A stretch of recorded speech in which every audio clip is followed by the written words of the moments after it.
The box arrived. Then everything changed. I never ordered anything, but when I saw my own severed finger inside the delivery box, I realized the nightmare was just beginning. Tuesday was meant to be a day of quiet productivity.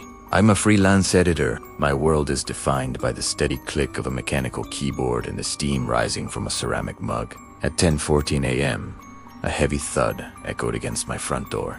No doorbell, no package notification, just a plain, matte black box. There was no return address, just my name, Arthur Vance, written in a shimmering, silver ink that seemed to vibrate. I brought it inside. I assumed it was a prank. I grabbed a paring knife and sliced through the tape. Inside, nestled in white silk, was a small glass jar. And inside that jar, floating in a clear liquid, was a finger. It had a small, jagged scar across the knuckle, the exact scar I got when I was 8 years old. I looked down at my own left hand, but as I touched the glass, my own ring finger turned a bruised, sickly, fear is visceral. It's the metallic taste in your throat. Over the next few hours, the box began to change.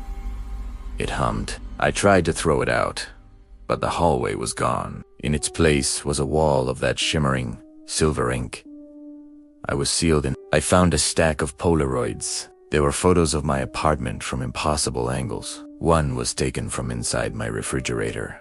The photos began to show a figure, a tall, spindly silhouette standing in the corner of my bedroom. In every photo, it was closer. It was a countdown. Silver ink was slowly bleeding out of the box, covering the floor, turning my home into a reflective cage. A voice answered from the box. It was my own voice, but slowed down. "We want the rest of this set, Arthur." I found a ledger. It listed names, dates, and parts collected. 1994. Childhood bravery. 2005. First love. 2018. Ambition. I was the leftover remains of a man who had been harvested for decades.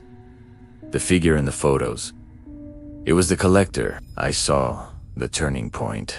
In Telegia, there was a photo of the collector without his mask. It was me.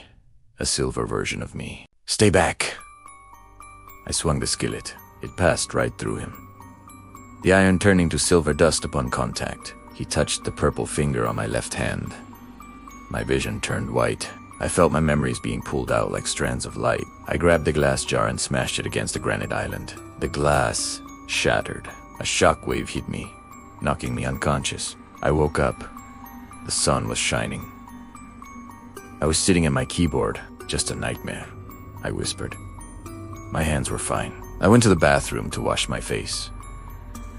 I looked up into the mirror. I didn't have a reflection.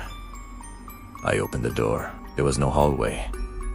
Just a vast, infinite warehouse of shelves. And on each shelf was a black box. Inside the box on my mat was a jar. Inside that jar was a tiny, microscopic version of my apartment. And a teeny I closed the lid and labeled it Arthur Vance. Completed. I joined the millions of other perfect versions of people. I looked at my hand. It was made of shimmering, silver ink. And for the first time in my life, I felt absolutely nothing.